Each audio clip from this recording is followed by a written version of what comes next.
Okay guys, this is it. The greatest Harry Potter movie. It's finally time to reveal. Obvious number one.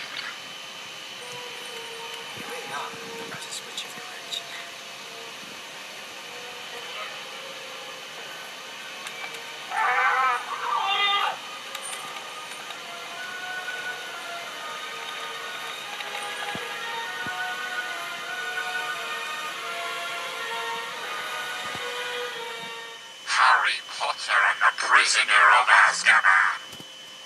Yes guys, gotta go with Harry Potter and the Prisoner of Azkaban. It's always been my favorite, and it's not gonna change. Because the reason why I like this one the best is because it has it's the right tone I want from the Harry Potter movies.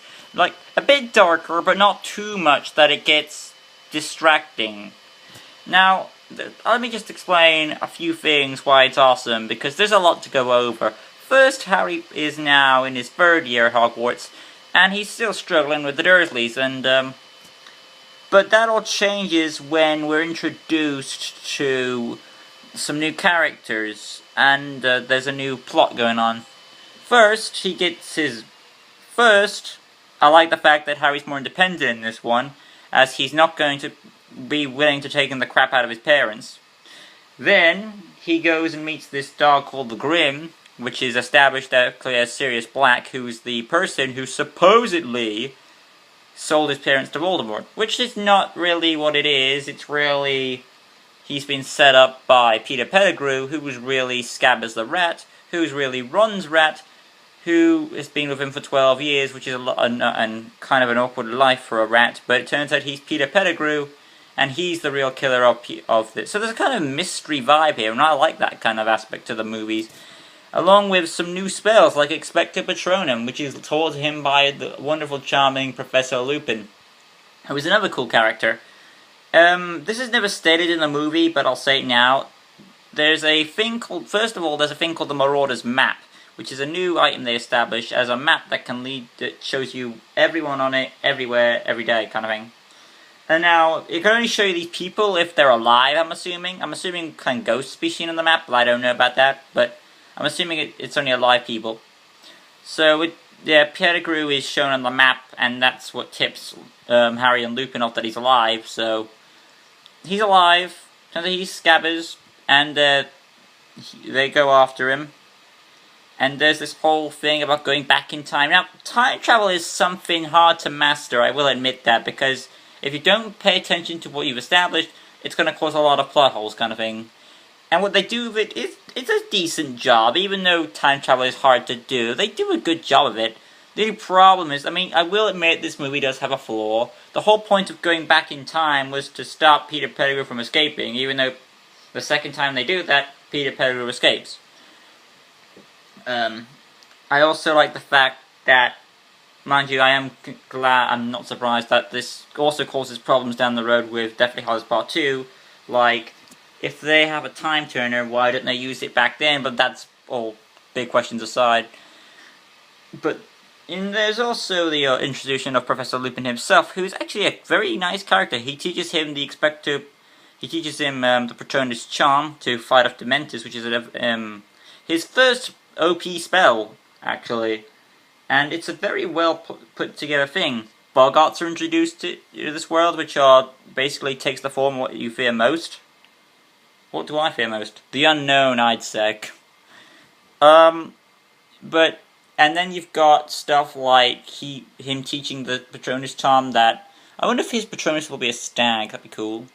But he actually is a stag, because at the scene where Harry and Sirius are getting their lives sucked from the Dementors, Harry across the lake uses his Patronus Charm to scare off the Dementors. And there's quite an iconic theme of this music too, this whole vibe of Harry finally has a guardian now, someone who could be there with him as a father figure. He doesn't need to live with the Dursleys anymore. But since he's a fugitive still by the law, he has to make amends and run out of there. But I do like this feel of how Harry is connected, and Harry's got this guardian now, and finally Hermione gets to punch Malfoy in the face, thank God for that. Boy. There's a lot of things in there that's likable. Even Hagrid gets a position as teacher as Buckbeak, the Hippogriff, is introduced, who's another cool creature to the Harry Potter universe. And we've established how awesome time travel is. I mean, there's not much to dislike here besides the time travel plot holes. Yeah. And there I am, liking the Scream-Off. But yeah, there's not much to be said here other than the prime plot holes. The night bus, again, awesome. I can't really see anything bad besides the time stuff I said. Other than that, there are a few subtle hints in there, like little details. The background itself, how Alfonso Cuarón set up the shots, like in the scene where the Weasleys are introduced, how Mr. Weasley takes him away from his friends to show that it's a private conversation and the cameras pan out. It's a very well edited in films, I'd say. And it's also presented in a new light, how the directors changed, because this director wanted them to look more realistic, school students kind of vibe, and it works out, it plays well, the music is great, the characters are awesome. You can see how invested I am in this story. And like when it says chocolate, it helps. It's just such a relatable feel. I feel like Harry's at the right tone of pace he should be. He's still smart, he still makes mistakes, like Lupin says, if you have this map all the time, don't you think it could lead you to Sirius Black could find you with it? So there are some scenes where he learns and develops, and even with the werewolf himself, Lupin, his name is a subtle hint that Lupin, lunar, you get it, wolf. And I think Snape knows that because he says, off for a little walk in the moonlight. Yeah, so I'm assuming he did know about the transformation because he did teach them about werewolves. So he's still a good teacher, as Snape is, but on with Lupin, I like the fact that, as a werewolf, he's still hunching over. He's not like this big, hulking beast, but when he turns into the werewolf, he's still a lanky, deformed creature, like a victim, as we're meant to see from him. He doesn't want to attack his friends, but in his monster form, he has no control.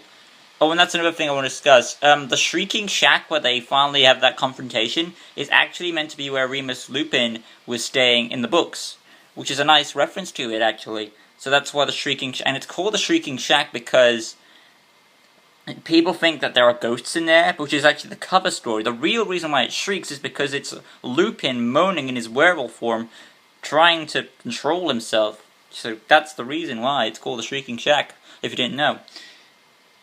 And the whole thing going about that Lupin, in his werewolf state and in his human form, you'll see him get iller as the film progresses, as he gets, there's a point in the movie where he talks to Harry and he's walking through the forest, he's hunched over, leaning, like he's like a hunchback, so you can feel the pain of this curse that's fighting on the side of him.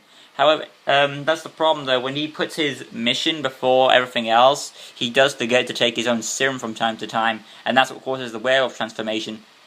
And another thing, the Marauders map itself is made up of 4 individual people, and they are called the Marauders, who are Harry's dad, James, Sirius Black, who is Sirius Black, Professor Lupin, and Wormtail, because the Marauders map says Messrs. Moony, Wormtail, Padfoot, and Prongs plan to present the Marauders map. And since Wormtail's name is already established as he's Peter Pettigrew, Moony is of course Lupin, werewolf, get it, Moony. Prongs is James Potter, who is the father because his sign is the stag, so Prongs is in the antlers. And of course Padfoot, barking mad dog. There you go, so those are the 4 people who made the Marauders map. It's never said in the movies, but that's what it is. And that's how Lupin knows so much about the map. But yeah, other than that, I can't really see any mostly faults besides the time travel. It's a great movie, great character building, tension with the time travel. Overall, the music is great, the characters are awesome, new characters are awesome, and it makes you really feel invested in Harry's life and how it's working. So I've got to say, no matter what happens, this will always be Harry Potter, The Prisoner of Azkaban is my favourite Harry Potter movie. Okay guys, that was my Harry Potter movie list. What are your rankings? Put them in the comments below, please, and tell me now. Well, this has been my top 10 Harry Potter movies. I hope you've enjoyed it. And I'm going to play you out with a cool outro. Play us out, outro. And remember, the magic will be with you always.